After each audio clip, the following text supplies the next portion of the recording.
preferred language for the presentations is English. I can fake a little bit of Portuguese, but it really sucks. So I guess you are going to get the version of the talk that results from the translator. Trying to buy some time as an introduction about myself. I've been working mostly in security assessment of communication protocols for about 10 years or so. During that period of time, I've worked for a couple of government organizations in the UK. And then essentially I started my own company to do the same kind of stuff. This presentation is going to be about IPv6 security. What I have tried to do for this talk is try to summarize the stuff, the new stuff that has been produced in the last, let's say, 1 or 2 years. My previous presentation at Hackers to Hackers was in 2012. So what I tried to do was to give you, for those that at the time were present at that presentation, try to provide an update of the things that have been produced in the area of IPv6 security so far. Much of the work that I do, or part of the work that I do, is at the standards organization that is the IETF. That's the organization that standardizes internet protocols. So part of the stuff that I will be discussing are protocol updates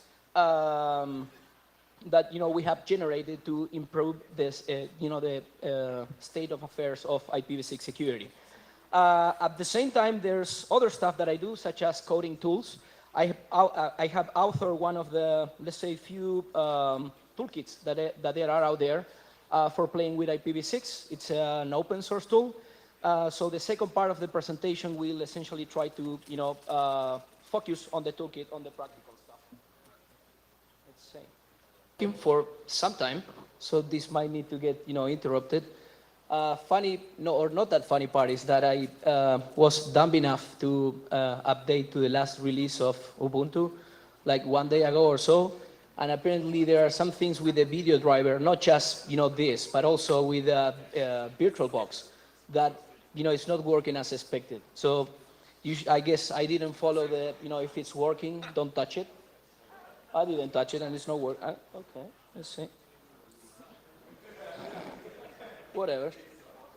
So, as I said before, even not just, even OpenOffice apparently has been updated. So it's just, showing something here that I've never seen. So I have like a chronometer here showing how much time I guess I spend on trying to fix the display stuff. This presentation, as I said before, is about IPv6 security. And what I tried to do was to provide a summary of what are the things that changed, let's say, since the last 1 year or last couple of years. This is a very brief introduction about myself that I already mentioned. This is my, current job. This is what I've done, in the area so far. I participate a lot at the IETF. At the IETF, I author a few RFCs on IPv6.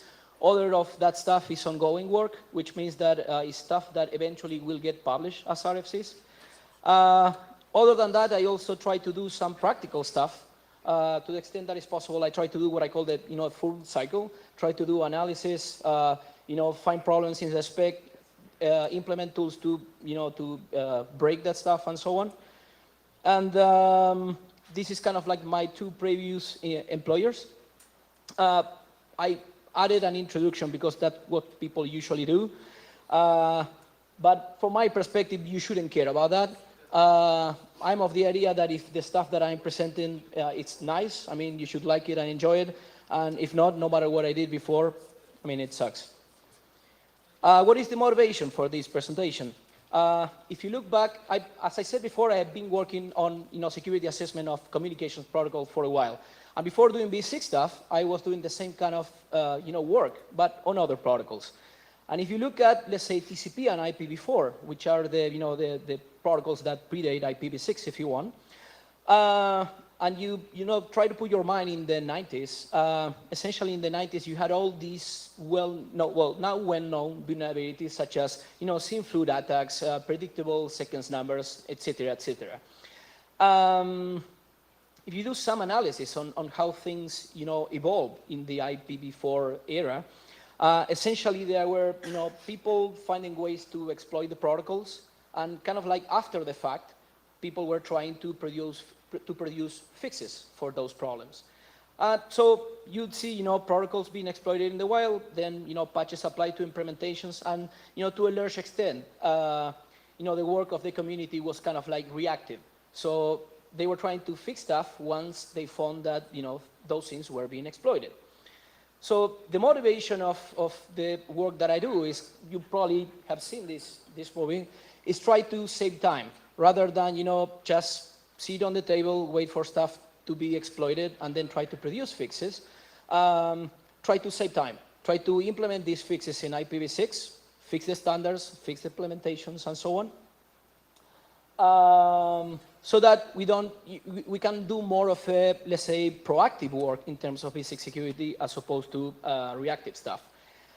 As I said before, during this presentation, we'll have essentially two parts. The first part is mostly, let's say, standards stuff, theoretical stuff. The other part is practical. Stuff that I will not cover on this presentation, and this is in relation with some, let's say, bets and jokes that we did with Rodrigo. I'm not going to make any jokes about the World Cup for many reasons. Now the reason is that I spent like about 10, 15 minutes getting the projector to work, right? So I'm not very much in the position of making jokes. So we won't talk about that. And not about that either. This one I got from a Brazilian friend. I didn't know what it was, Connie. But apparently this guy is one of the coolest guys in the world. I mean, he got to see the World Cup from the field and without doing anything, right? We had this guy, Messi, which didn't help us much, so we don't have that much to say. But as you say, yeah, we were this close of winning the World Cup in Brazil. That would have been like huge for us, and I guess not that good for our team, because I think that all of them would get dead before getting back into our country. What is the main B6 security problem? So this is a slide that I did not even work on the graphic myself, but I tried to analyze, well, what's the problem with B6 security? What's the worst stuff? And what I say is that probably the worst problem with B6 security is that there's so much crap that gets published and that people repeat without even checking whether there's any fact about that or not. This is how you could put it. There are lots of myths going around there have been myths going around for ages. B6 being more secure because it supports IPsec, et cetera, et cetera, et cetera. There's also the thing that everyone has something to say. I mean, that's like, it's free, I guess. And as I said before, people repeat everything. So this is one that I came up recently, which, people usually state that this is supposed to be the information area, but from my perspective, it's the communications area. So you have all these communications means, you have Twitter, Facebook, and everything, but I don't know to what extent what circulates over there is information, or just people, forwarding stuff just because they can. The outcome of that is that there's, so much crap going on that if you are, let's say, new to this stuff, or if you just don't focus on this stuff, it's hard to tell, what's true from what is not. And that's where, you get confused, and that's where the field doesn't evolve that much. So first part of the presentation will be about protocol issues. What I did is I just selected a subset of the stuff that we could discuss. Among other reasons, because this is stuff that is so specific. I spend like hours and hours a day just keeping track, of specs and changes. So if you don't focus on this, there are stuff that if I, get into details, you will probably don't understand much, but not because it's difficult. It's just because you need to spend time on it. So the first topic that I will briefly discuss is B6 addressing, and this is an overview. I'm not going to get into the usual, B6 introductory stuff that you usually hear. So this is like a one-slide review. This is the syntax of B6 global addresses. And if you think about it, it's essentially the same thing as in IPv4. Just you have a global routing prefix, some bits for subnetting, and then you have an interface ID, which is what in the IPv4 world you used to call the host ID. But it's essentially the same thing. Probably the main difference here is that in V6, that interface ID is 64 bits long wide, which means that you have more options on what to do with those bits than in the IPv4 case, where you only have typically, let's say, 8 bits, and you just, increment that value. For several different reasons, which I'm not going to focus that much here, there are different, let's say, techniques or algorithms to set the interface ID, like the host ID part, and these are some of them. One of them, which is called the auto-configuration way, is you essentially just put your MAC address in the interface ID. That's what you will usually find if you are, running any system that supports V6. You can also put your IPv4 address in there. Even the V6 address notation supports that. So if you check this one, if you check the second bullet, you can check that there is a V4 address embedded in the V6 address. Of course, what happens in that case is like you compress those 4 bytes into the low order 34 bits of the address. Other things to do is just do something similar to what you do in before. Set the thing all to zeros and you just vary the last byte. Wordy addresses, people just come up with words based on the fact that V6 addresses can be expressed in hexadecimal. The most common example is Facebook. So if you obtain the V6 address for www.facebook.com, you will see that the interface ID is Facebook. There are some transition technologies, stuff that is used to try to make V4 and V6 interoperate, that essentially tells you how to set those bits. And the final one, I think, is some random addresses that have been used by Windows for a while. So Windows decided to move away from the traditional way of selecting the interface ID. Oops, here we go. And final one, it's random and temporary addresses. These addresses are sometimes referred to as privacy addresses, and we will see later why they refer to these addresses as such.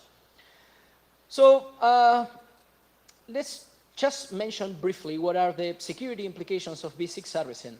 To some extent, you could argue that the main change from V4 to V6 is the addressing architecture, or the fact that the addresses are larger. So that's why this could be like an important topic. So among the security implications is that you can correlate network activity over time. And the idea here is simple. If you have an address that is so large and you can put in the interface ID a value that is, let's say, globally unique, as long as, let's say you are a web server, as long as you always see the same address, that is the same system that is connecting to your server.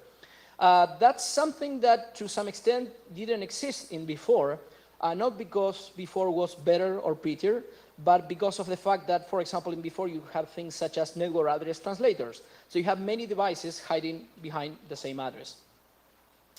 There is another implication, which is probably worse than the first one, which is the ability of correlating network activity across networks. The idea is simple. Just let's assume for a second that the way in which you set the interface ID is you put your MAC address there. The MAC address is supposed to be globally unique. If you take 2 interface cards from any vendor, the MAC address is supposed to be globally unique. So if you put that value in the interface ID, that value gets seen by whoever you connect to. And let's say if you are, for example, a web server, and first of all you see a connection from the first address, 2001, DB8, blah, blah, blah, blah. I have put in bold the interface ID part, which is just an ugly number. And then sometime later, you see a connection from the second address, FC00 and blah, blah, blah. You can check that the interface ID is the same. So, I mean, since it's a 64-bit long number, which is supposed to be globally unique, that's kind of like, embedding a serial number in your IP address. And that means that it's easy to track, the activity of a node across networks just because of how they generate the V6 addresses. Other stuff is what you could call address scanning. In IPv4 is kind of like straightforward because the address space is so small that you don't even need to think about it. You just go through the whole address space. For example, if you want to scan an organization, you just need to know what's the prefix that is being used or employed by that organization, and you just vary from all zeros to, let's say, 255 or whatever that is. In V6, things are different because since the addresses are so large, the brute force approach doesn't work that good. But these are of the implications. And the final one, which is kind of like related to what I discussed before, is the ability to, at times, perform device-specific attacks. So if for some reason you knew that some kind of device was vulnerable, some hardware device was vulnerable to some specific exploit, in this case, since one of the techniques is to put your MAC address on the interface ID itself, just by looking at the IPv6 address, you can tell what's the device that is connecting to you. The only one that I will cover of this, because that's the one about which more crap has been circulating for years, and you actually still hear that stuff, is that of address scanning. This is a quote that I got from Google when I was trying to find out what people were saying about this stuff. And the stuff that you can usually hear about V6 address scanning is that it is virtually impossible. And the numbers vary from one person to another, but this one is 500 million years. So the idea here is that if you were to scan a V6 network, well, it would take you forever. Probably not even the planet Earth would be there for you to complete this. But, you know, when you read this kind of stuff, there's like, let's say, two possible different options. So the first one is that probably the guy that did this statement was just on drugs, right? So it's crap, which is the reason for which I included the image. But I tried to consider the other possible option, which was like, well, maybe this guy thought about this problem in some different way. So I tried to come up with what could be going on in his head while he was, you know, doing this kind of statement. And I guess that the only, you know, possible option that I came up with was that these people were assuming that when you are scanning a V6 network, you need to go through the whole 64-bit long space, where you can, you know, select all of your host addresses. In the bottom of this slide, you can find a document. That's a file name, draft, ITF, OPSEC, blah, blah, blah, where we discuss this stuff in detail. But this is just a reference. But, you know, summing things up, when we were, you know, working on this stuff, in part at the ITF, I said, well, what can we do to actually have some kind of, you know, real-world experiment to check whether, you know, V6 address scans do take that long or not? And what I came up with was this. I came up with this idea. So I said, well, why don't we just, you know, measure how addresses are generated in the real world and check if they follow any kind of pattern. So what I did is I employed two different sets of domain names. One is from Alexa, which last time that I checked, I think they don't publish it anymore, or I wasn't able to find it that quickly. And the other one is from the World IPv6 launch date. It's www, I think it's World IPv6 launch date altogether, .org or something like that, which contains a list of specific sites that were enabling IPv6 2 years ago or so.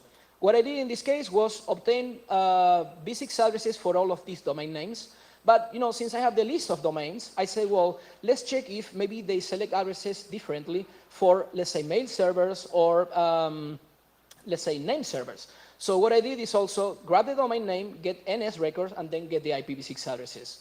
Grab the MX records, and then get the V6 addresses. These are the results. So the reason for which for the web you have all these four charts is that on one hand you have one chart for the Alexa dataset, the other chart for the World IPv6 launch date dataset, but also what I did is I removed duplicate addresses. So that's why you have, you know, 4 graphics as opposed to 2. I think that the important part here is that when you look at the chart and you can easily tell that this, you know, light blue thing is low byte addresses, you can easily tell that addresses do follow patterns. It doesn't really matter that much which pattern they follow, but they do follow patterns. This is the distribution for web. This is for mail servers, which you can see at the bottom that if you target the low byte addresses, you target more than 90% of the addresses. This is the same thing for name servers. Again, I mean, you can analyze the details. I think we actually wrote something on this, but I think that the important part is that the addresses do follow patterns. The outcome of this is that, you know, address scans are possible. It's just that you need to do your work a little bit smarter than the way in which you do it in IPv4. Sadly enough, when you look at, you know, the usual tools that you use for address scanning, most of them have rather poor B6 support. So for example, well, without naming names, but among the popular scanning tools, not that many years ago, they did not even support the slash notation. So you couldn't even scan some prefix that you wanted to scan. But I guess at this point in time, the implications are understood. So now let's talk a bit about what are the possible ways to mitigate this stuff. As I said before, I work both on tools that do the attack part, but I also do the defense part, which means trying to fix this. One of the, let's say, techniques that had been around for longer is what they typically call temporary addresses or privacy addresses. And this, let's say, this scheme or this algorithm is specifying RFC 4941. The idea is pretty simple. You have your traditional IPv6 addresses, which you generate, for example, by putting your MAC address there, but you also have these temporary addresses, which, as the name implies, are temporary, and they are random too. So the idea is that you select a random address, and you change that address over time. The idea is that you will use these addresses, these temporary addresses, for outgoing connections. So if you are connecting, for example, with a web server, and let's say you connect once, you connect to the server now, and then you connect again, let's say in 10 hours, well, chances are that your address has changed because, again, these addresses are temporary. So even if the web server tries to analyze your address, since the interface ID is random, there's not much that it can infer from that. Unfortunately, as with many mitigations, there are problems too. So let's say that you are running a network, and for some reason you are meaning to run your network in a similar way as you used to do with IPv4. In IPv4, it's not that unusual that you find that this system with IP address, let's say 1234, has become infected and is sending packets to here or there. And when you realize about that, and when you look at the address, you know what's the device that is using that address, so you can disconnect the device, reinstall it, or whatever. Now, in B6, if you are using these temporary addresses, and these addresses, let's say, intentionally change over time, that means that if you have some, let's say, some entry in one of your log files that says that, the system using address 12 blah, blah, blah, blah, blah, was, sending packets or was attacking other systems, let's say, 4 hours ago, well, that address is probably gone. So it's hard to manage these addresses, and that's the reason for which in many networks where B6 is deployed, these temporary addresses are disabled. Another problem with this is that these addresses are used in addition to the traditional addresses. So let's say if you were using the traditional B6 addresses that include a MAC address, then you use these ones in addition to those. That means that you still have the addresses that are predictable.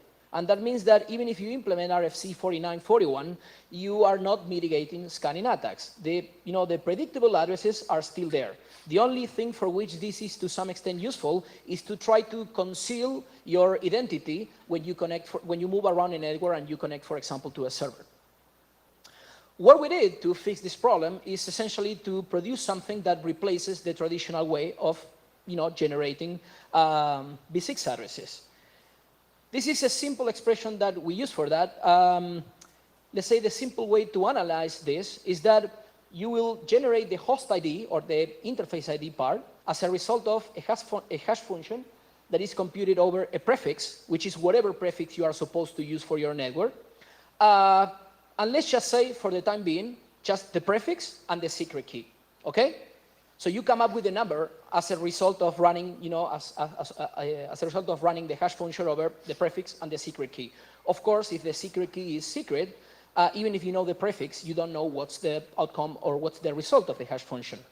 So this is just, a longer explanation of, this. There are a few other parameters that you include in the hash function. For example, you include a counter, because if you are extremely unlucky, and let's say that there are two systems that end up generating, for example, they just selected the same secret key, and they end up, generating the same address, well, that will lead to an address collision scenario, right? So you want to be able to recover from that. So the idea is that if things fail, and if the address that you generated is not unique in your network, well, then you would increment the counter that you have here, and then you'd produce a new one. But, conceptually speaking, the details, they don't matter that much. The goal, again, is just compute a hash function over the prefix and a secret key.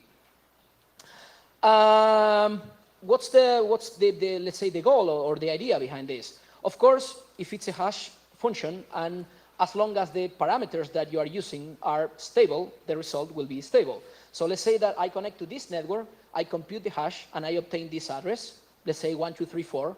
Now I move to another network. The prefix, of course, has changed because I have moved to a different network. Now I could get the address ABCD. Now I move back to the first network, as I was before, and then I will get exactly the same address that I was using when I was connected to the first network. So the idea is simple. As long as you're connected to the same network, you have to get always the same address. Because from a management or network operations point of view, that's interesting. But when you move from one network to another, you want the address to change. And that's what we achieve by using the expression that we were using before. From the point of view of your local network, it looks like the address, your addresses don't change. But as you move, the addresses do change. There is a FreeBSD implementation. As far as I recall, they now enable this by default, but I have not double-checked. And I do know that there is a Linux implementation in the works. But the nice part of this is that it's not just a document that was published for the fun of it, but it's something that is actually reflecting into real implementations. Now, you may know that in IPv6 there are two ways of configuring addresses. So there's the auto-configuration thing that I was referring to before, and there's DHCP version 6, which is kind of like V6 version of DHCP. There have been cases of DHCP servers where they lease incremental addresses. So when they get the same request from the first request from a client, they assign the address all zeros and 1. Then for the next one, they assign the all zeros and 2, and so on. Once people found that that was not like the best possible option, because again, that would lead to predictable addresses that are easy to scan, some DHCP servers resorted to generating random addresses. But what's the problem with that? For example, if you are running two DHCP servers on the same network, for example, for redundancy purposes, then if you get the address from one of the servers, you get one address. If you get an address from the other server, you get a different address. And again, we want addresses to be stable within the same network. So this is why we produce this document, which is essentially a DHCP version 6 port of the expression that I was using before. The only difference is that in the previous case, is your own system the one that is computing the address, the one that is generating the address. Whereas in this case, it's the DHCP server that computes this value. So the idea is essentially the same. There's a prefix that you're going to use, for. There's a client DUID, which is a number that is supposed to be unique for each client. And there's this third value, I think it was internet address identification or something like that, which is, let's say, it's a value that is supposed to be constant for each of your network interface cards. So you have, to some extent, some way of detecting the client and also which of its interface cards it's trying to configure. So what the server does is essentially whenever it receives a lease request, it computes this value and then offers the V6 address to the client. What is the, let's say, the nice outcome of this? Is that, first of all, you can have as many DHCP servers as you want running on the same network, and as long as you use the same configuration parameters, such as prefix and secret key, each of those servers will handle the same addresses. So you can easily implement redundancy and achieve at the same time address stability. There's no need to share state among the DHCP servers, because it's just the algorithm that leads to the same addresses being generated. Just as a side note, the IETF is currently working on an algorithm for DHCP servers to communicate their lease information, which leads to more complex stuff. You need a new protocol, you need an implementation, and so on. But with this, it's just a simple algorithm for generating the addresses, and you don't need to rely on a new protocol or whatever. If you have let's say, a file with a list of the leases that have been, been done for clients, and that file gets corrupted, you don't really care, because it's the algorithm itself the one that computes the values. This is very recent stuff. It was adopted by the relevant IETF working group last month. So that's, as I said before, very recent stuff. Other work that is happening right now at the IETF is essentially these two documents. If you wonder why there are so many documents on the same topics, why so many separate documents on the same topic, political reasons. So essentially, we have a standard on how to generate the address, but there's no one that tells you, well, that's the way in which you should do the addresses. So then you have these other two documents. The first one just discusses the security implications. The second one tells you, well, from now on, you should generate your addresses in this way. The idea is that for some implementations, that could be the case right now, but for others, let's say in a year or maybe in a couple of years, you'll find that the way in which they generate B6 addresses is different from what you are used to right now. And from the B6 point of view, that's a big change. Some comment on B6 extension headers. This is probably one of the most, let's say, boring and frustrating topics. And the reason for that is that usually the same stuff gets repeated over and over and over and over again.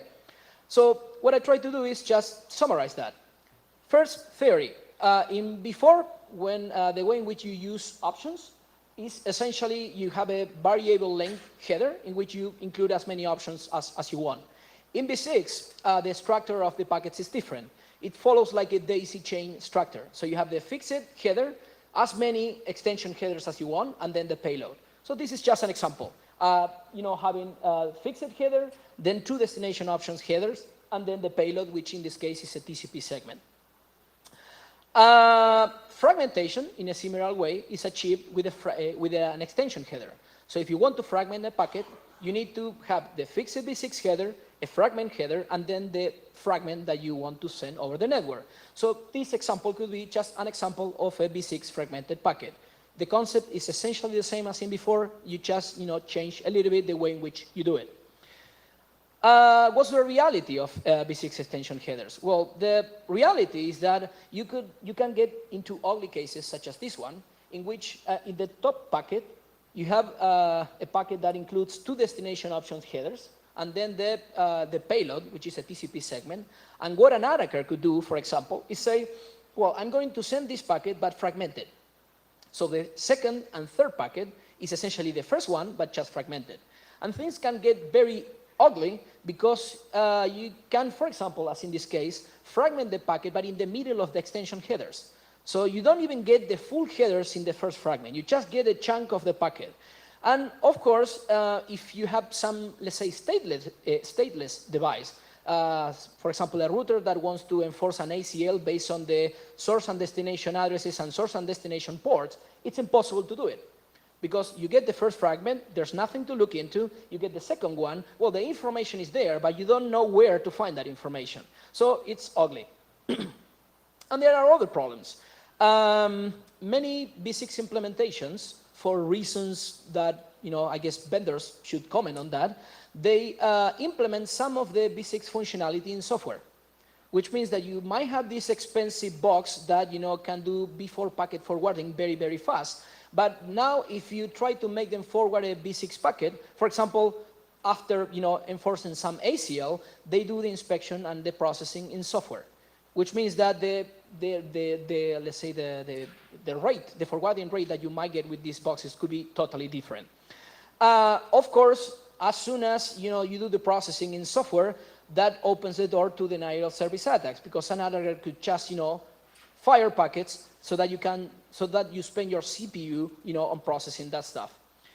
Another of the things that happen in practice is that whenever you have a box like a router that it has to, let's say, enforce an ACL on a packet, what the router typically does is it receives the packet, copies a piece of the packet to like fast memory, if you want, and then does the inspection on that fast memory.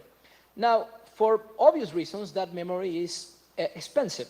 And many, if not most of the implementations, they have a limit on how far they can get into the packet. So if I go back to the previous slide, and let's say I have, 1,000 bytes of extension headers, maybe the box that I'm running, it could be a router, it could be a firewall, it could be whatever, or let's say a network intrusion detection system, maybe it's not able to look that deep into the packet. What happens in those cases? Well, changes from one implementation to another. Some let everything pass through, others drop the packets, vary from one to another. There's also the thing, and this is no different from before, that fragmentation itself is usually deemed as insecure. Reason for that is that, of course, that of fragment reassembly is a stateful operation. If you are a node and you receive one fragment, you have to wait for the rest of the fragments before you can reassemble them. So that is, asking for trouble. There's the well-known stuff of fragmentation being used for evasion that dates back from the 90s. We just changed the protocol, but implications are similar. And there's also the thing of bug implementations. You'd expect that people had experience with before fragmentation and reassembly, so they would get the V6 code right. Well, they didn't. So if you look at V6 implementations, many have got this stuff wrong, and many operators they don't really have the chance of talking to the programmers and saying, well, fix this.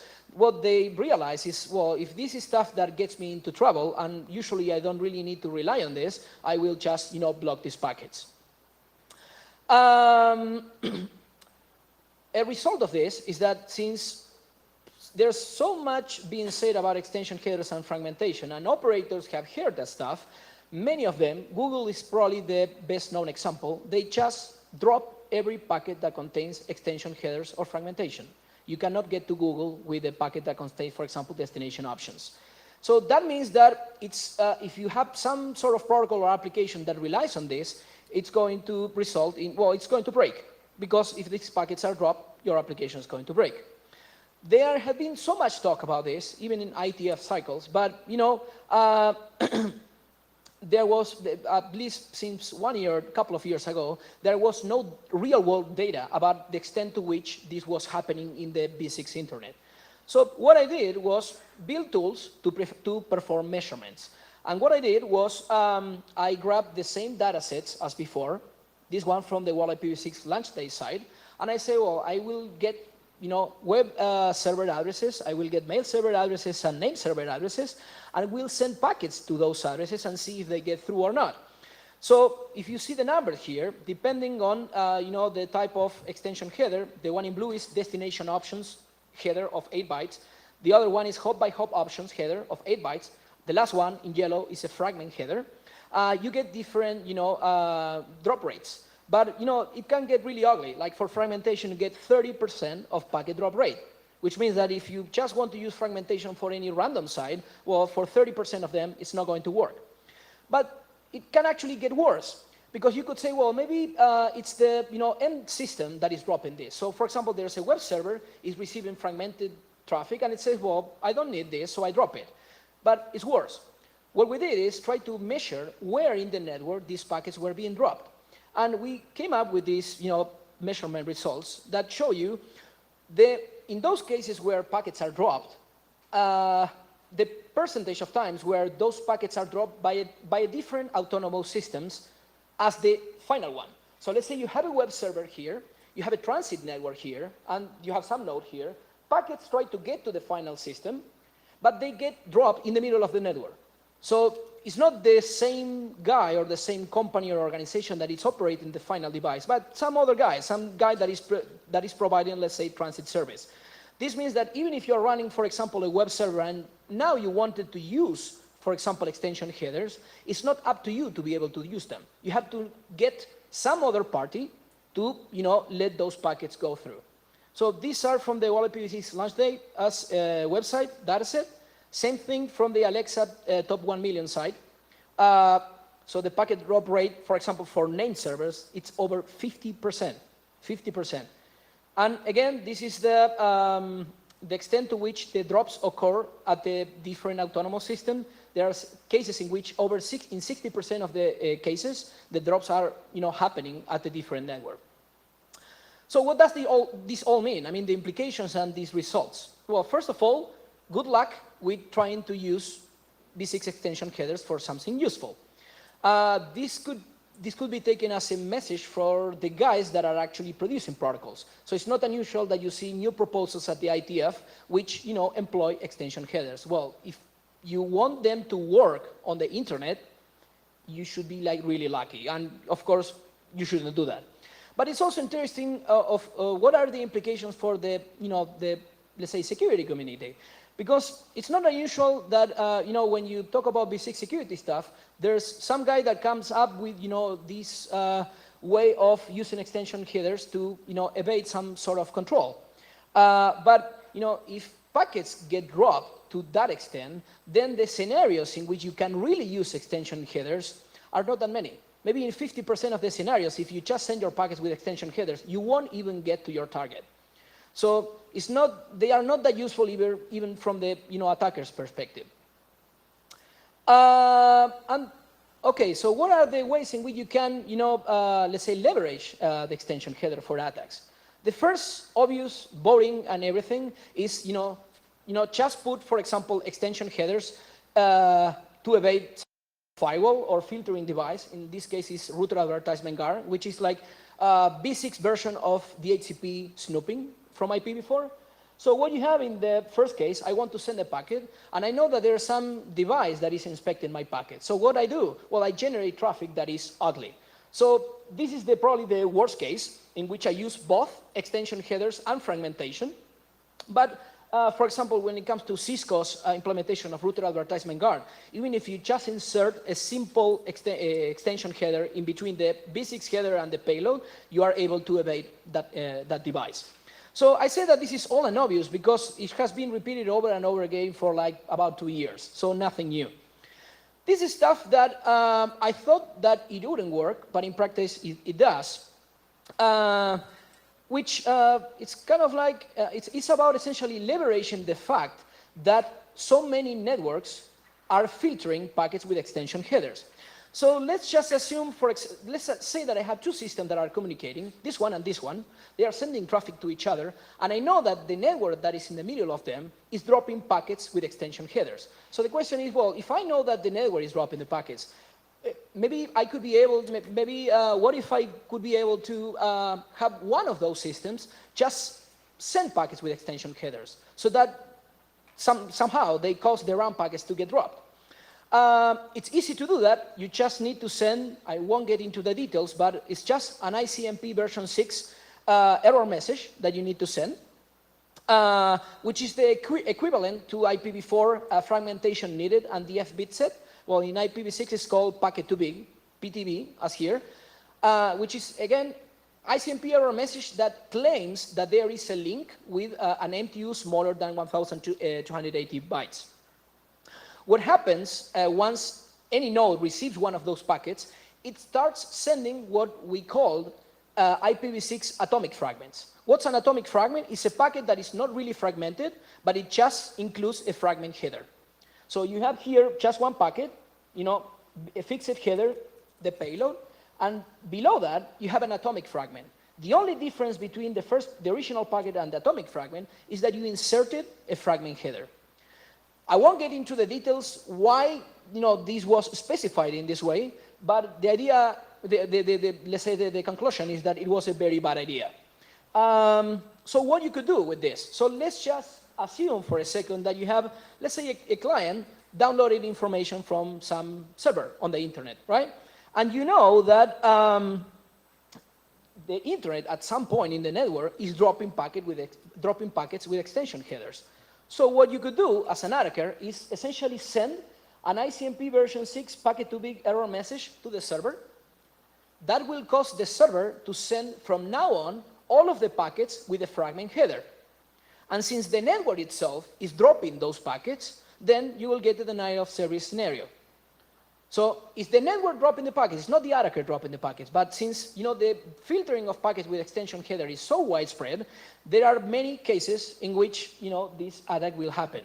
I will go through it but quickly, but one of the systems with which, I don't know why I tried with it, but if you try to get to www.kernel.org with IPv6, because it's IPv6 enabled, this is an attack that easily works there. Apparently, at least from this hotel here, there's some network, which I didn't research that, but there's some network that is dropping packets with extension headers. So again, as an attacker, you just send one ICMP version 6 error message, and from now on, the server will send packets with a fragment header, and the network itself will drop those packets.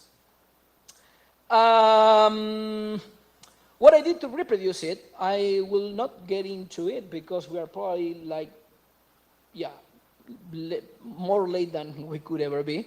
But the idea is very, very simple, and these are the commands that you should run. First of all, let's say you want to check that, V6 connectivity with that device is really working, right? So you can, for example, easily do a telnet to port 80 of the target V6 address. That's the address of www.kernel.org, okay? So what you get in that case, if everything is working as expected, you will get a connection. The connection gets established. What you do next, you just use one of the tools in the toolkit to send the ICMP error message. The idea is simple. The address that you have in red is the address of the target. The address that you have in blue is the address of the client. In my particular case, since I didn't want to attack a third party, I attacked my own connection, so to speak, but without sniffing packets or anything. I just knew my own IPv6 address. I was downloading stuff from kernel.org. I sent that packet, and after that, which I'm not going to reproduce it here, but if you check connectivity again, you just try to do telnet in the same way, you won't get any connection at all. You will get a connection timeout. Why? Well, because the error message led the target system to send you all of its packets with a fragment header, and there's someone in the network that is dropping those packets. So game over. If you wonder, well, what's the rate at which I should send those error messages for the attack to persist?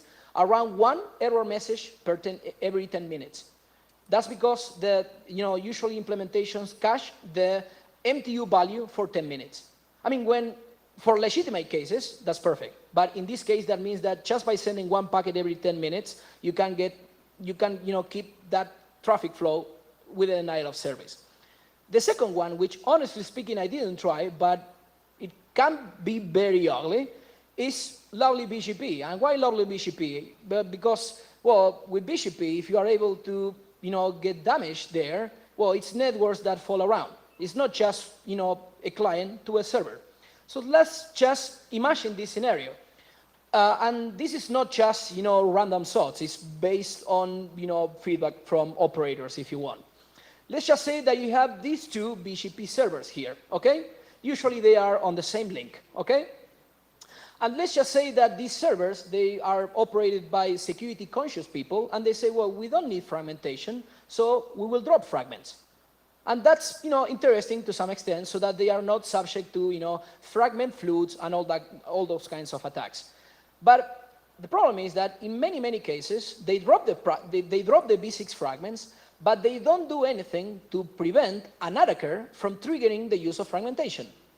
So if you go to the same example as before, which was this one, you could think of the client as one of the BGP peers, the server as the other of the BGP peers. The fact that they are connected on the same link, it doesn't really matter at all. So what you do as an attacker, you send one of your error messages, that triggers the sending of packets with, the fragment header, and if the BGP peers are dropping the IPv6 fragments, you get a denial of service attack there. Just if you wonder, because you might think, well, but in order to do this, you need to spoof your source address and blah, blah, blah. You don't. I'm not going to get into the details, but if you want, we can discuss it further later or by email. So that's the way in which you reproduce the attack. This is the outcome. Important stuff is that you may think, well, but I have this peering session that is using TCP MD5, which is a crypto option for authenticating TCP segments. Or you could be using IPsec. You say, I'm protected. No, you're not. Because your packets don't even get to the other system for the IPsec validation. The problem there is that eventually they get sent with, using V6 fragments, and when the peer receives those packets, they drop those packets even before looking what's inside. So that's something that is nice to experience. Let's say it would be politically incorrect to, try to reproduce this in the real world, but, there are the tools, so it's up to people to, reproduce this. What are the ways to mitigate this? Well, first of all, that of responding to those ICMP messages by sending fragmented traffic is a horrible idea. So the first document, that's a file name, is a document that I published a few months ago, which essentially says, change the standard, that's not a good idea. The second document, draft Gont obsec blah, blah, blah, essentially tries to provide advice on how to filter packets with extension headers. What people are doing right now is essentially filter everything, and that's probably not the best idea. second and brief part of the talk, which is about getting dirty stuff done. Probably one of the reasons for which I included this is that I asked Rodrigo, say, well, I have defense stuff and attack stuff. What of that stuff you want? I can say, we like attack. And so that's why I put this stuff here. The nice part of this is that you can reproduce it with tools. Sometimes, when it involves just reading documents, it can be boring, and you wonder, well, I don't know if this works in practice or not. But this is stuff that you can reproduce with tools. This is a preview of the toolkit, which the plan and goal is to formally release it tomorrow. Formally speaking, within the context of the conference.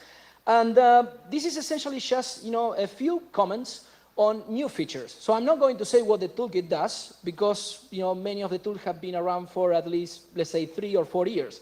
But this is about new stuff you can do with this toolkit. As an overview, this is a basic security toolkit that supports many different operating systems, from Linux to several BSD variants. The last one that incorporated in this new version is OpenSolaris.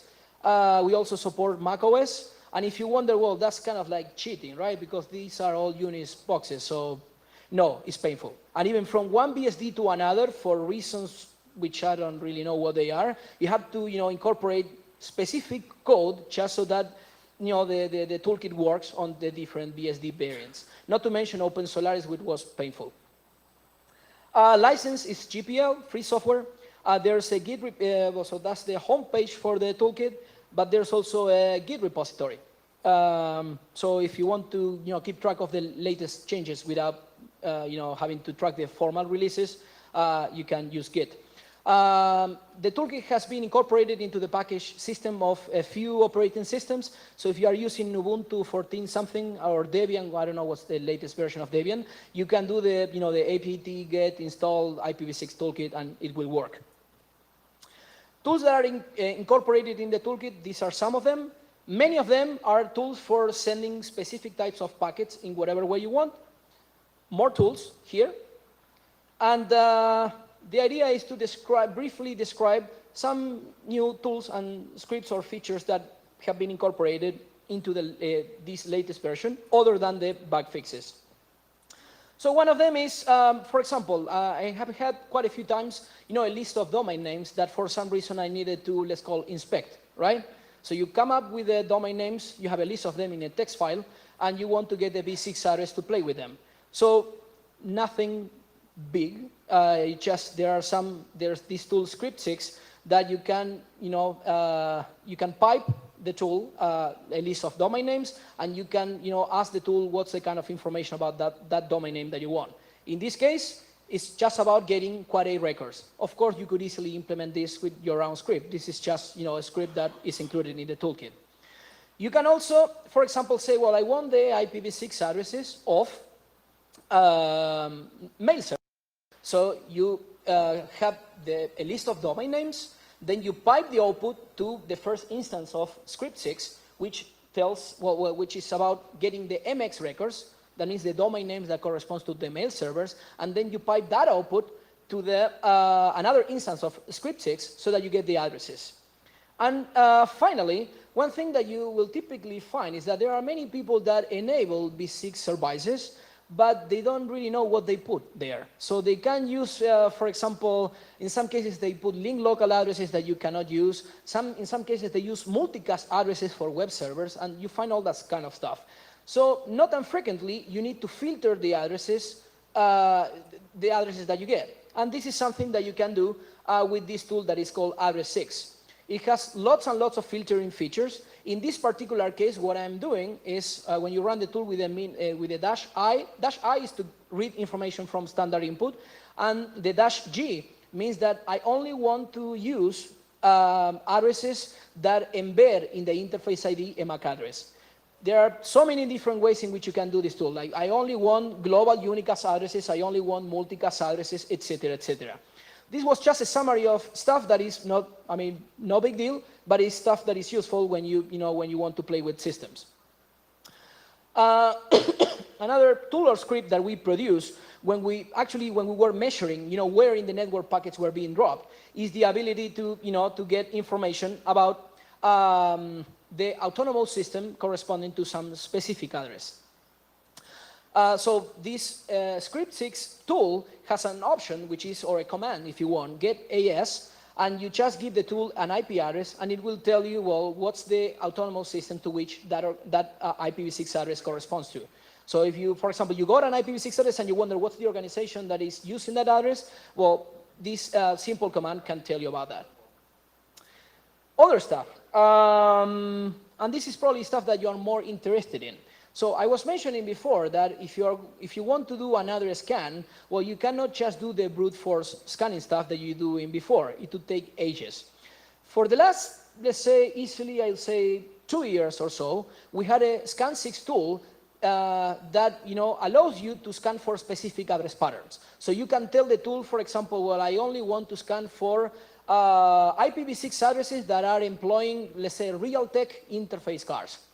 And that has been, working for, quite a while, about 2 years. But we wanted to do things easier. So rather than, have you figure out what's the pattern, what we did is include a feature in the tool that automatically detects what's the address type, okay, and only targets those address types. So, for example, in this case, if I run the scan6 tool in this way, I just specify the domain name. /64 means a prefix. I'm assuming that the target network is a /64. What the tool will do is, first of all, map the domain name into an IPv6 address. Okay? Once I do that, once the tool does that, it will analyze the v6 address and figure out if it's following any specific pattern. And if it does, then it will only target addresses that follow that pattern. So that's a way of, let's say, like reducing the search space when you are, or automatically reducing the search space of your scans when you want to scan a specific site. But if you use RFC 7 to 17, you are dead. Yes. Yeah, I should say that. I mean, if you ask about that, I find it kind of like, let's say, nice when you find some sort of, let's say, vulnerable behavior. To fix it is nice, but to some extent, when the vulnerability is gone, it's like sad, so to speak, because it's, that nice stuff that you could, exploit, now you cannot exploit it anymore.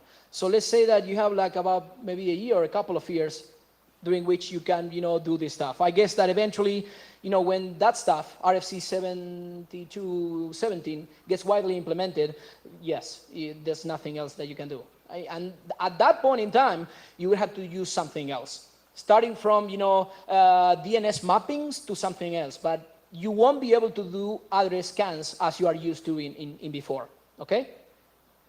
So this is an example. I will run it once I get rid of the slideware, because I'm getting this weird screen from OpenOffice, and the projector might not like my switching of screens.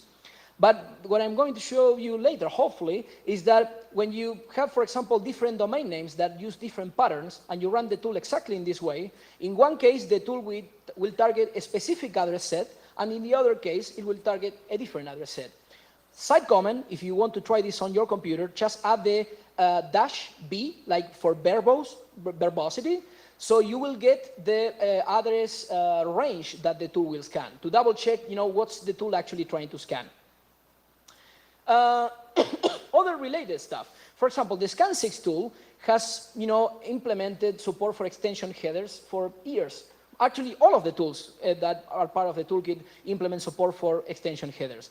But we have seen before that, they are widely filtered. So let's say that for some reason you want to use extension headers for, evading some sort of network control, but you want to actually, check that your packets are getting to where they want to get.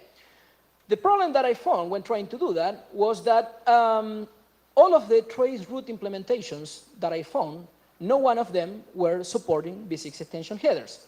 So there are, let's say, maybe 2, 3, 4 open source implementations of traceroute, but no one of them, at least 6 months ago or so, were implementing support for v6 extension headers. So what I did is I implemented this tool, Path6, which is essentially traceroute, but since all the other name combinations were already used, that's why the name is path6.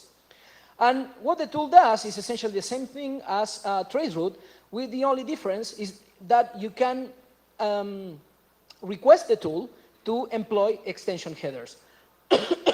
So for example, in this case, you are just running traceroute against that address in blue, and by using the -u and 100, you are inserting a destination options header of 100 bytes, okay? And what you will see is that if eventually, the packets get dropped in the network, well, at some point in time, you won't get any more responses. But at times, you don't want to, let's say that you want to find where in the network your packets are being dropped. And, one possible way to do that would be to just run, plain traceroute for IPv6, of course, get the whole trace to the final system, then rerun traceroute, but with extension headers, and, compare the output of the let's say, of the two traceroutes. But at times, you want to be able to do that automatically. So that's why we produce this other tool, which is Blackhole6, which may sound like an attack tool, but it's not. What the tool tries to do is just find where in the network packets with extension headers are being dropped. In this specific case, what I did was to run the Blackhole6 tool against www.google.com, and the reason for that is that it's well known that they do drop packets with extension headers, and the extension header that we are using is a destination option header of 8 bytes. So what the tool will tell you is, well, what's the destination address and what's the corresponding autonomous system? What's the last node that responds when you don't use extension headers? If everything works well, it should be the same destination system. Then the tool will tell you what's the last node that responds when you use extension headers, and then it tries to figure out what's the system that is dropping the packets. So essentially, the tool is a script that uses the path6 tool. It obtains the output without extension headers, then it obtains the output with extension headers, then it compares the two lists, tries to find out what's the system that is dropping the packets, and then does some magic to obtain the information about the autonomous systems. In some cases, there is some ambiguity, so that's the reason for which here, when you see dropping node here, you get two possible, I don't know if it's in this case, but in some cases you might get like two possibilities. Or this could be this system dropping the packets, or it could be this other system. If you wonder, some of these tools, we created them and employed them to produce the test results that I was showing in the previous slides. Some conclusions before we get to the questions, I guess. This is a very, let's say, unpopular quote, but that's kind of like the way I think about this. If you think of, the internet in the 90s, where, you have all these issues with, source routing and all those, essentially buggy implementations, and you compare that to the IPv6 internet, it's kind of like the same state of affairs. Of course, you don't get very popular by saying this kind of stuff. Even more so if you do it in a, let's say, IPv6 related environment. But, I mean, being technically honest, I think that's the way things are. And I think, from my perspective, because I get paid for this, right? So it's nice, is that there's still lots of stuff to do on this. If you look at the implementations, there are lots of stuff that, still need improvements. There's also work to be done when it comes to implementations. Many of them are buggy in so many basic aspects that it's scary to some extent. And other stuff that I think there is to do is, to produce tools. There are only a handful of tools that you can use to play with IPv6. The first and probably most well-known tool is THC's IPv6 attack toolkit, which was, as far as I know, the first toolkit for IPv6 for, allow you to do anything that you want. Well, whether you should use one or another depends on you or on what you want to do. There's people that get really frustrated with the toolkit that I did because, well, they hear about this IPv6 stuff, so they want to, crash something. I don't know what they want to do, but they want to run a tool that does something that is nice. and they run the tool without any commands or just with a destination address, and the tool tells you that, well, there's so much stuff that you should have specified and you didn't, that the tool is not able to do anything. And people get frustrated about that. But it's nice if you are, testing your stack or things like that, to have a toolkit that is flexible. I don't know if there are any questions. While you do it, if this works, it doesn't. Yes, go ahead.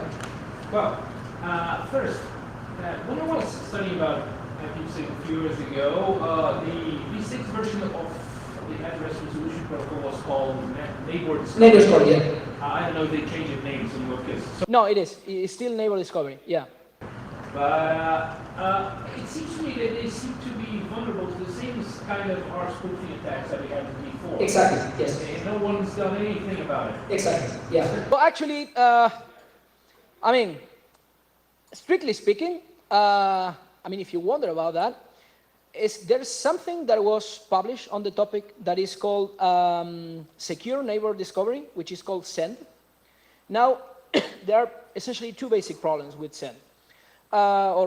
Three basic problems if you want. First one, Windows doesn't support it.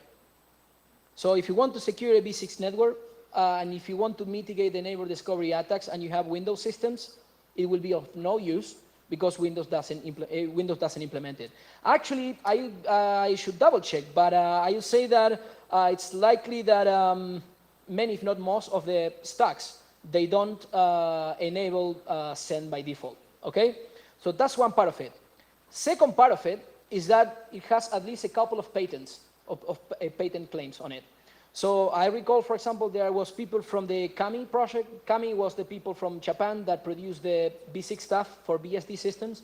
And essentially what they say is, well, there's no sense in us, spending time on this stuff because there are patents covering this and, we might get into trouble.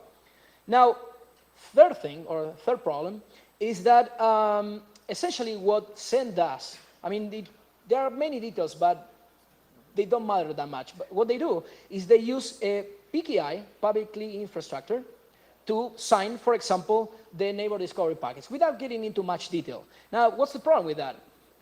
Yeah, the PKI. So you need this, a certificate chain just to be able to sign the ARP packets in V6. How do you get the certificates to the clients? Blah, blah, blah, blah, blah, blah, blah, blah. Painful. Yes, exactly.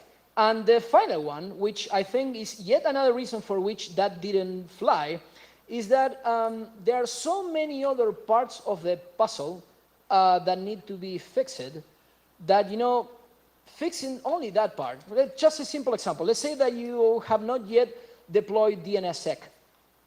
So what's the point about, worrying that much about ARP if, the DNS part is still vulnerable? But there is supposed to be a layer independence, okay? I think it's a little bit like what TJP said earlier today. Let's not fix this because that's broken. That doesn't make any sense. I'm sorry. I'm not saying no one fixes anything. No, I'm not saying that the IETF didn't fix it for that reason. I'm saying that if you are an operator, if you are the guy running the network, given the tools that you have, it's like, it's like having a boat which has this big hole in here, and you just are taking care of, the paint. I don't buy that. But when it comes with the stuff that was produced by the IETF, in theory, there's something that was produced, but in practice, as you say, is to operate that from my perspective is a nightmare. And when it comes to neighbor discovery, it's a little bit worse than that. Because there are problems which it's not necessarily that they are worse in IPv6, but I can give you just a simple example. In a typical IPv4 network, let's say you might have, 200-something systems, because you have a slash, 24. Maybe worst case scenario, you have 65K systems, and not really. So, for example, if you have a data structure, such as the ARP table, there's an implicit limit because of the size of, of the before subnets. Maybe the implementations were crappy, but you could get away with this. Now, in V6, since the networks are way larger, now you don't have that artificial limit. And what's the stuff that many stacks have been vulnerable to? Well, they don't enforce limits on the neighbor cache. Yeah, and they exhaust the memory. Yeah. And it's actually even worse than that, because in many cases, people assume that you can only exhaust the neighbor cache if you are a local attacker. Because, well, it's supposed to be layer 2, 3 stuff, right? Now, think about this other scenario. You have a remote network here. I'm an attacker, and I'm just trying to scan your network. So, exactly. So it's like I'm essentially triggering lots of neighbor discovery requests, and if the router here is not able, well, doesn't enforce limits on that, the network crashes. So it's funny, but in the manual page of the scan6 tool, we actually limit the packet rate on purpose, just to avoid you kicking the network out of, yeah. And we also say, well, be careful, because if you are interested in finding the systems, and if you do it like quickly enough, you will actually wipe the network away. So there's lots of that stuff. And the final one with neighbor discovery, which is, I'm talking about layering that you mentioned. From a, let's say, a theoretical point of view, that of doing the address mapping in ARP in IPv4 wasn't that nice, because you are running like a layer 2 protocol, which is ARP. It runs directly on, on link layer packets. In IPv6, they say, okay, let's do things a little bit nicer. And rather than using a layer 2 protocol, let's make everything in IPv6 run on over IPv6. So neighbor discovery traffic is actually IPv6 traffic.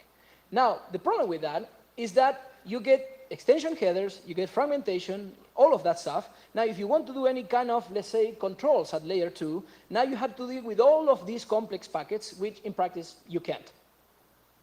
So it's worse. Yes, from my perspective, I'd say that, it's just, the network just has to evolve in the same way that it happened with IPv4. The problem is that it seems to me that the IETF people are doing all the same mistakes over and over again. Don't they ever learn? Well, I actually, in a different presentation, I had a slide that said this. So, and there's some truth to it. For example, if you check, let's say, the commit logs for open source implementations, you will find that the people that were actually working on the B4 code were probably very different from the guys working on the B6 code. For example, B4 code was done by the people at Berkeley in the 80s. Now, the B6 code in BSDs was done by people in Japan. So probably they didn't learn the lesson. Very.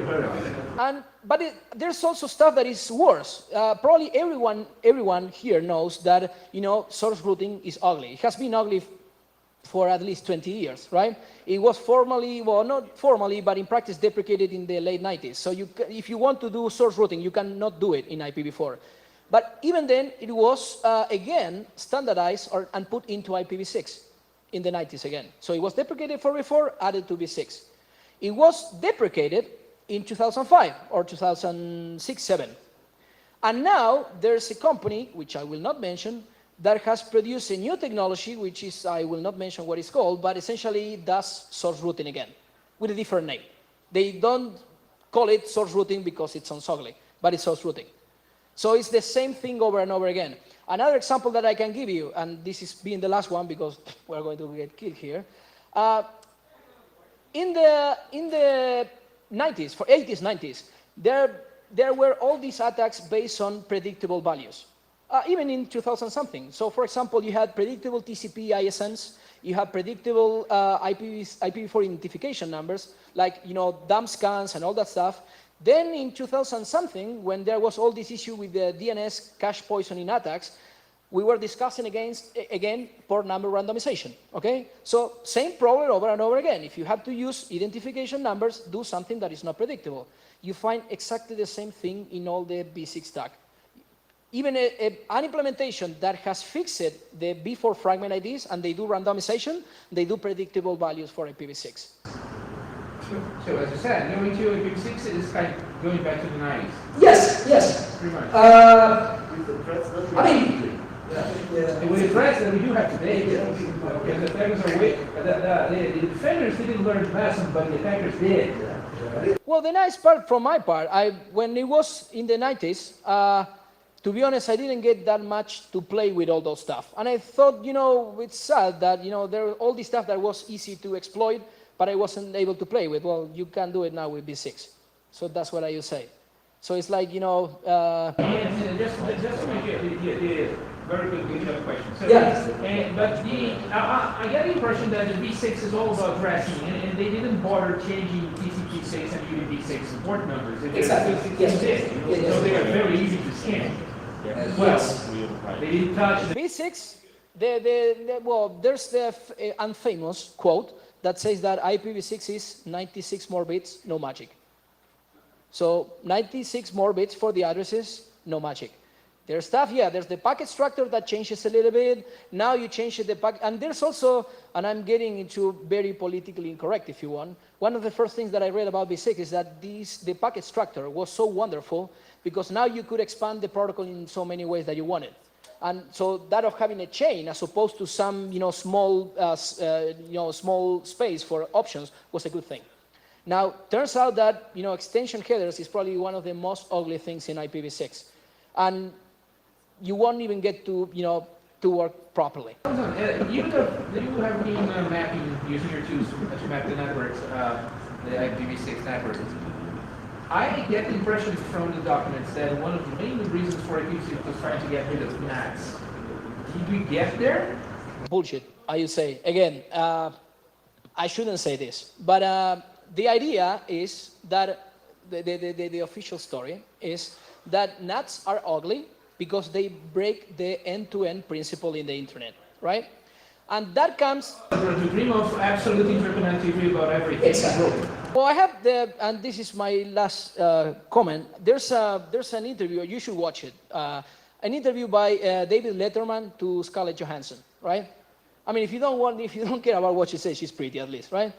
And he asked Scarlett Johansson about internet-related stuff, and so I call that the Johansson principle, right? Scarlett Johansson principle, in which she says that she didn't like that kind of connection because it was too connected, right? And that's the way I feel to some extent about what IPv6 could result into. So I don't think if, let's say, from the 1980s point of view, it could be desirable to have everyone connected with everyone. But nowadays, you only want to be connected with the people that you really want to. There's all these people that argue, for example, that with the Internet of Things stuff, you want to have, your refrigerator, your TV, and all of that connected directly to the Internet. A couple of weeks ago, there was a guy saying that he wanted to have his, garage, the system that would open the door of his garage directly connected to the Internet. I think that lots of people are going to die if that happened. But my question was of more experimental nature. Yeah. Are people deploying NATs in IPv6 in the wild or no? Yes. Actually, there's Linux code for that. They ship with, yeah, exactly. But there's other stuff, and this is, so when you have NAT, you have two things. You have the address translation thing, which is that's why the NAT is called NAT. But then as a side effect of that, you have what some people refer to as a diodo firewall, which means that only outgoing connections are, allowed. Now, with V6, and I can give you a concrete example, Comcast, which is one of the, guys that are pushing, V6 deployment more, what they deploy on their customers' premises is a firewall device that doesn't really do address translation, but it implements a diode firewall. So they only allow outgoing connections. That means you are not doing NAT in the way that you know it because you are not, overwriting the addresses, but incoming connections are not allowed. And if I had to deploy... well, I have the V6 deployment at home, and that's what I do.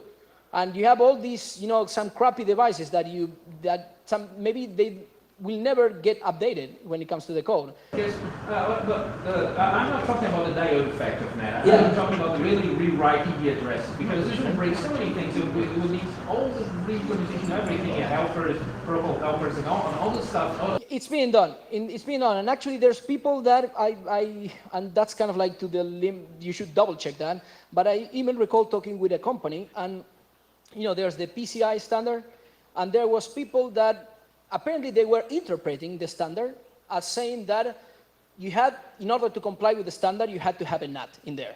So I didn't double check it, but there was people that was even interpreting NATs in that way. Another thing is that I think that from my perspective, V6 tried to do some things, try to achieve the same thing in a very different way. And I'm of the idea that, that's not the way humans work. I mean, you want to reuse the knowledge that you have as much as possible. So there's people, for example, that they are used to NATs. And not because they are pretty, maybe they use it because they need them, but when they move to IPv6, they want IPv6 to look as much as IPv4 as possible. And that's one reason for which they deploy V6 NAT. So it's something that is happening. The thing is that the level of deployment of IPv6 when it comes to customers is not so widespread to be able to tell or to say, well, NATs are being deployed with this percentage. But it is happening, yes. Okay, so I'll be around today and tomorrow. If anyone has questions, please, just drop me a note. So thank you.